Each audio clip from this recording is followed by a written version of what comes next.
Dekat perbatasan Finlandia, Rusia melakukan pembakaran gas dalam jumlah besar. Meski pembakaran gas umum di industri ini, Rusia telah menghancurkan gas senilai sekitar 10 juta dolar setiap hari selama 2 bulan, pada saat Eropa menderita akibat kekurangan gas. Para ahli menggambarkan hal ini sebagai bencana lingkungan. Due to the war in Ukraine, there is very little information about what is actually happening there. So we can only speculate that right now there is some technical difficulties. Lokasinya adalah Portovaya di Rusia, tempat stasiun kompresor untuk pipa gas Nord Stream 1 yang mengalir di bawah Laut Baltik ke Jerman.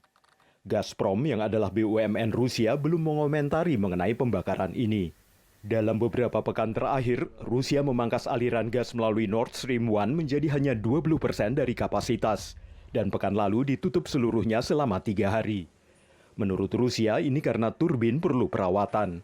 Tapi Eropa membantahnya dan menuduh Kremlin menggunakan gas sebagai senjata. Das ist, glaube ich, ein Spiel.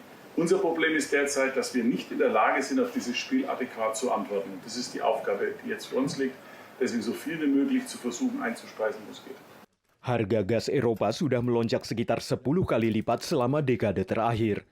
Jerman menyatakan krisis gas pada bulan Juni dan memperingatkan bahwa konsumen dan bisnis harus melakukan pemangkasan. Dan konsumsi sudah turun sekitar 20%. Dalam pidato yang gamblang, Presiden Prancis Emmanuel Macron memperingatkan ini akhir dari masa kelimpahan. Notre liberté, le régime de liberté de vie dans lequel nous nous sommes habitués à vivre, a un coût.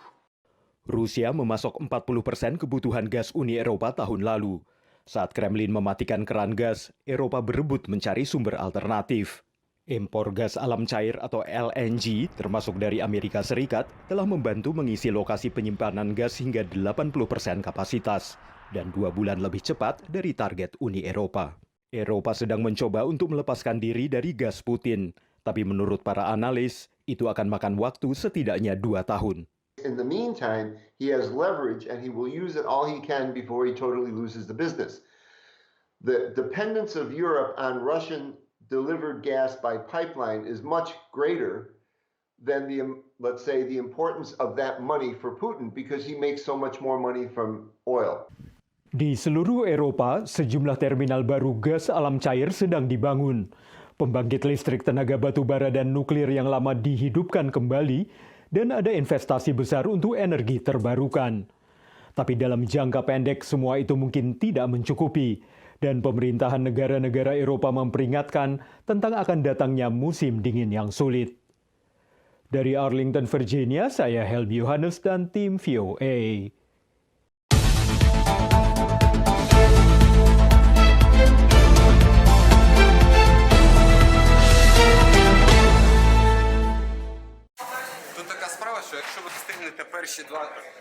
Pagi adalah waktu terpenting dalam sehari menurut relawan di toko roti kecil di Kiev bernama Good Bread from Good People atau roti baik dari orang baik. Sejak awal invasi Rusia ke Ukraina, sudah lebih dari 120.000 roti dibuat di sini untuk warga yang membutuhkan. Ми вже були у Макарові, Чернігові, у Донецькій області, передавали наш хліб у Харків. І ми постійно розширюємо ареал доставки для того, щоб всі, хто цього потребують, могли отримати наш хліб і бути ситими. Проте ми розуміємо, що хліб – це не тільки про ситість, це і символ підтримки. Тому люди, які його отримують, розуміють, що хтось турбується про них. Toko roti ini berdiri tahun 2017 sebagai proyek inklusif yang mempekerjakan penyandang disabilitas mental. Katerina yang berusia 27 tahun adalah salah satu karyawan. Menurutnya, toko ini memberinya pekerjaan dan dukungan kekeluargaan. Я здесь уже 2 года работаю, уже с 2 марта. Знаешь, работа, то трудного ничего нету. Warga Amerika Patrick Longfield adalah salah satu relawan. Ia mantan tentara yang menikahi warga Ukraina tahun 2017 dan kini tinggal di sini. Sebelum ini, Patrick belum pernah membuat roti, tapi ia memutuskan untuk bergabung. I fought before as a soldier for the Americans, and it's a very difficult job, a dangerous job, but it's very hard on you. And so I'm a little old for that. I wanted to help the country in some way. And so I thought, well, this would be a good way to to help the country. Minibus berwarna cerah ini selalu disambut baik oleh warga di wilayah yang terkena bencana paling parah di Ukraina. Магазинів зараз тут нема, і без хліба нам їхати у центр – це дуже дорого. Pemilik toko roti, Vladislav Malashenko, sering menemani para relawan yang datang untuk membagikan roti dan berbicara dengan warga setempat. Сьогодні ми привезли 600 буханок хлібів, і ми роздали половину. І от завтра, післязавтра це все те, що здасться. Тобто і люди будуть чекати цього хліба ще тиждень, поки ми не приїдемо. Dengan biaya sekitar $13.000 atau 190 juta rupiah sebulan, pabrik roti ini bisa menyediakan roti bagi sekitar 12.000 orang. Menurut Vladislav, semua roti dibagikan secara gratis. Dan pabrik rotinya bisa bertahan berkat donasi dari warga Ukraina dan warga asing. Selain memberikan dana, para donatur ini juga menyumbangkan tepung terigu serta bahan lainnya untuk membuat roti. Dari Arlington, Virginia, saya Helmi Yohanes dan tim VOA.